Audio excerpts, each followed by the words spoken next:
Relato filosófico. El hombre que habló con los dioses del viento. En la costa oriental del Egeo, donde las olas rompen contra acantilados rojizos y los pinos crecen torcidos por el viento, se encontraba el pequeño poblado de Alidras. Allí nació Menón, hijo de un alfarero y una tejedora. Era un niño callado. Sus ojos grises brillaban como si siempre observaran algo más allá del mundo visible. Otros niños jugaban con carros de madera o luchaban con palos. Menón, en cambio, pasaba horas mirando el cielo, como si pudiera leer en el movimiento de las nubes un lenguaje secreto. Un día, al cumplir 13 años, preguntó a su padre: «Padre, ¿el viento tiene un pensamiento propio? ¿O solo sopla porque el mundo lo empuja?» El padre se rió. «Hijo, el viento no piensa, los dioses lo conducen». Pero Menón no estuvo satisfecho. Desde ese día, una inquietud nació en él: entender aquello que mueve lo visible, no los vientos, sino las causas. Porque mientras los demás aceptaban explicaciones, él deseaba comprenderlas. Cuando Menón tenía 16 años, llegó al pueblo un hombre extraño. Caminaba descalzo, cargaba un bastón nudoso y tenía la mirada ardiente de quienes han visto demasiado. Los aldeanos lo llamaban simplemente el errante, pero Menón, fascinado, se acercó a él durante el atardecer. El viajero se calentaba junto a un fuego improvisado. «¿Quién eres?», preguntó el muchacho. «Un buscador de verdad», respondió el hombre sin mirarlo, «y un fugitivo de las ilusiones». Ese tono firme y a la vez cansado marcó a Menón profundamente. «¿Qué es la verdad?», insistió el joven. El errante lo observó por primera vez. Sus ojos parecían hechos de hierro. «La verdad es aquello que permanece cuando las palabras se derrumban, cuando los deseos se apagan y cuando los hombres dejan de mentirse a sí mismos». Luego añadió: «Si de verdad quieres saberlo, abandona el confort de tu aldea. Camina. La verdad solo se revela a los que sangran los pies».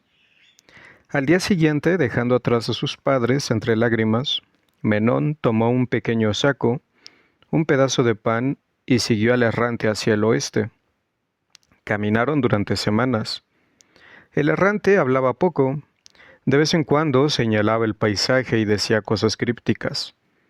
La montaña es paciente, el río nunca se repite, la sombra sigue al cuerpo, pero la mente sigue al juicio. Cuando llegaron a la ciudad de Nemeas, una polis dedicada al estudio, Menón quedó deslumbrado. Había escuelas para músicos, matemáticos, poetas y filósofos. El errante lo llevó ante un maestro anciano llamado Aristeas, quien dirigía una pequeña escuela filosófica. «Lo cedo a tu cuidado», dijo el errante. «Este muchacho quiere ver el mundo como es». Aristeas examinó a Menón, como un escultor observa una piedra en bruto. «¿Así que quieres aprender?», preguntó. «Quiero entender», corrigió Menón. El anciano sonrió. «Entonces permanecerás conmigo hasta que puedas ver, sin depender de ojos». Y así comenzó una etapa de formación. Menón estudió durante años. Aristeas lo sometía a rigurosos ejercicios intelectuales. El anciano maestro decía: «Conocer no basta. Debes desarmar las cosas con el pensamiento, como un carpintero desarma una mesa para ver cómo está construida». Menón aprendió geometría, astronomía, retórica, pero sobre todo filosofía. Estudió sobre el ser, el devenir, la virtud, el alma, y sin embargo algo lo inquietaba.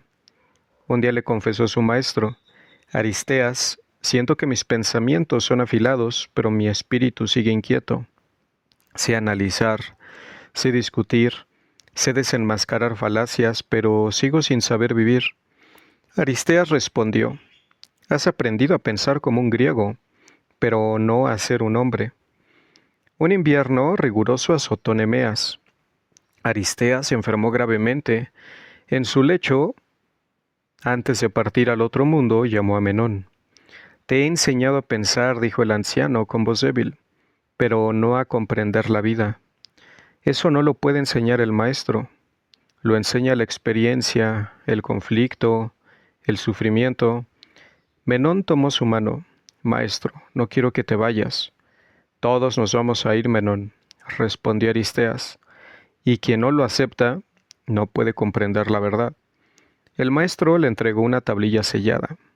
Esta es mi última enseñanza, pero no debes abrirla hasta que el mundo te golpee y dudes de todo, hasta que te preguntes si vale la pena seguir viviendo. Solo en ese momento abrirás este sello. Después de decir esas palabras, Aristeas se fue con serenidad, y así comenzó el verdadero viaje de Menón. El descenso hacia el humano. Menón partió de Nemea sin rumbo fijo. Vagó por montañas, bosques y aldeas desconocidas. Vivió con pastores, con pescadores, con artesanos, aprendiendo de cada uno aquello que ningún maestro había enseñado, la sencillez. Pero también vio miseria, injusticias, guerras pequeñas, vio a los pobres irse del mundo sin razones, a los poderosos usar la fuerza sin consecuencias, a los niños crecer sin ningún futuro. Una noche en una ciudad devastada por una epidemia, Menón vio a una madre llorar sobre el cuerpo de su hijo que había partido al otro mundo. Algo se quebró dentro de él. ¿Dónde está la justicia del mundo? ¿Dónde la armonía de los filósofos? ¿Dónde la razón que gobierna el cosmos? Por primera vez sintió desesperación y recordó la tablilla de Aristeas. Bajo la luz tenue de una fogata, Menón rompió el sello y abrió la tablilla. Había una sola frase inscrita: la verdad que buscas no está en el mundo, está en cómo decides mirar el mundo. Menón permaneció horas en silencio. Al amanecer entendió que la filosofía no era un refugio para evitar el dolor ni el sufrimiento, sino un entrenamiento para enfrentarlo sin sucumbir. No se trataba de cambiar el mundo, sino de cambiar su relación con él. Era la enseñanza final de su maestro, la libertad interior.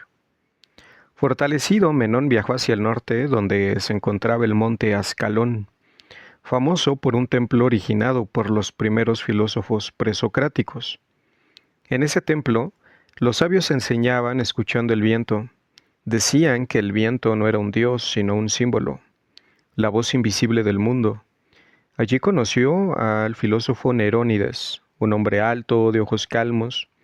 Has venido a escuchar, dijo, pero para escuchar el viento primero debes callar tu mente. Durante meses, Menón vivió como una asceta. Meditaba en rocas heladas, practicaba ayunos y lecturas silenciosas. Observaba cómo sus emociones surgían y se evaporaban. Una noche, finalmente, escuchó el viento no como sonido, sino como toda enseñanza. Todo fluye, nada permanece, pero mientras vivas, eres libre de decidir cómo interpretas ese flujo. Era la doctrina de Logos, la ley universal. A los 35 años, tras 2 décadas de aprendizaje, Menón decidió volver al mundo. Recorrió Grecia entera, no como guerrero ni político, sino como filósofo caminante. En aldeas enseñaba virtud, en ciudades enseñaba templanza. En puertos enseñaba a los marineros a navegar la vida como navegaban el mar. Un día, un joven le preguntó: Maestro, ¿cuál es la esencia de todo lo que me enseñas? Menón respondió: 3 cosas. Nada en la vida está en tu control excepto tu juicio. La virtud no depende de circunstancias, sino de decisiones. La mente es más grande que cualquier destino. Y esas palabras se propagaron por toda Grecia. Ya anciano, Menón subió por última vez el monte Ascalón. En la cumbre, el viento soplaba con furia. El filósofo cerró los ojos y habló con él, como si hablara con un viejo amigo. He buscado la verdad en el mundo, dijo, y solo encontré fragmentos, pero la encontré completa en mí mismo. El viento lo envolvió y Menón sintió que ya no había separación entre él y el cosmos.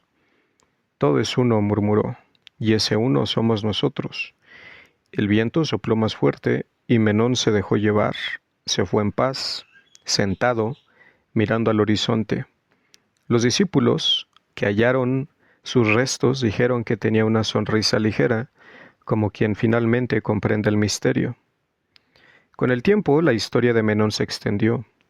Muchos lo llamaron sabio, otros santo, otros simplemente hombre libre. Pero los ancianos, que aún recuerdan su paso por el mundo, dicen con voz baja: no habló con los dioses, habló consigo mismo en el lenguaje del viento. Y eso es lo más cercano a hablar con los dioses. Porque la filosofía, recordaba Aristeas, no consiste en buscar respuestas definitivas, sino en vivir de tal manera que ninguna pregunta nos destruya. Y así, el hombre que habló con el viento se convirtió en un mito, no por sus palabras, sino por su serenidad.